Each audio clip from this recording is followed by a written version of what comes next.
So yeah, I think for a quick TLDR on what options are, right? I would say let's start with an option is basically a financial tool, uh, and it's basically a derivative of holding the actual underlying asset.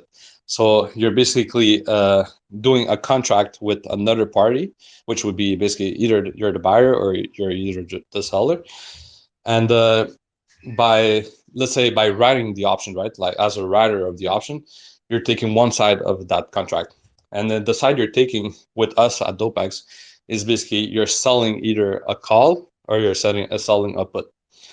And for let's say let's go first on the buyer side, just to make it more simple.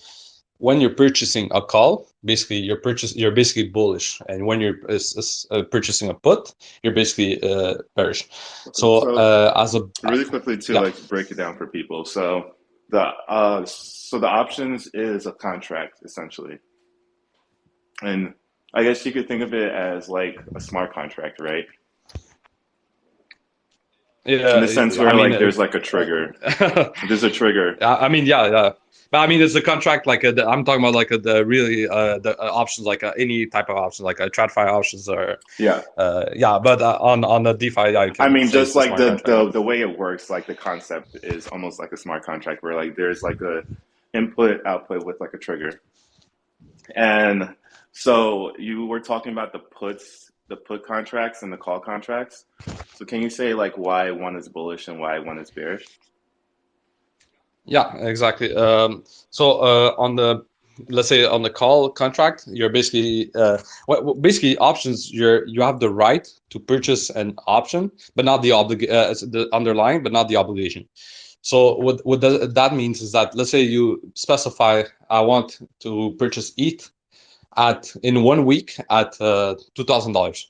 So this is the contract, right? So now you're saying I want to purchase that, right? So you're buying the option.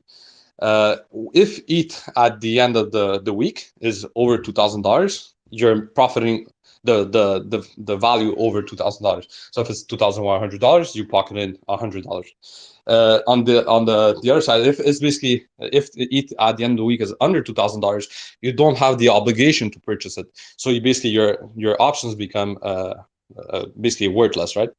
So the same thing on the put side, you purchase, did you say, look, ETH is going to go down to $1,200.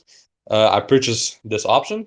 And basically, if it goes under $1,200, you pocket in the difference between $1,200. If it goes to 1,000, you make $200. And if it expires over that, you basically expire worthless. So this is basically the purchaser of the option, right? And there's the other side that's basically selling the options. And on the sell side, basically you're giving the right to this buyer for him to purchase ETH, let's say at $2,000 or $1,200. And basically what you receive in return is a premium but for selling these options. And the premium is basically a complicated formula. I'm not going to go over it today, but it's a very complicated formula called the Black-Scholes formula. It won the Nobel Prize for the guy that basically priced European options. And until today, I think it was like in 1990s or 87 or something like that. And basically, this guy won the Nobel Prize because he created this formula that basically is the correct way to price European options. And up to today, we still use that model to price options, even on TradFi. So there is other models, but this is basically the main one used to price European options. And basically, what this formula does is it takes all the risk factors into consideration.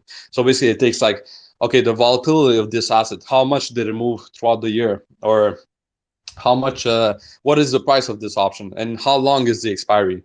So it takes all of these risk factors that are considered a risk factor for the writer, and basically converts it into a price for this option.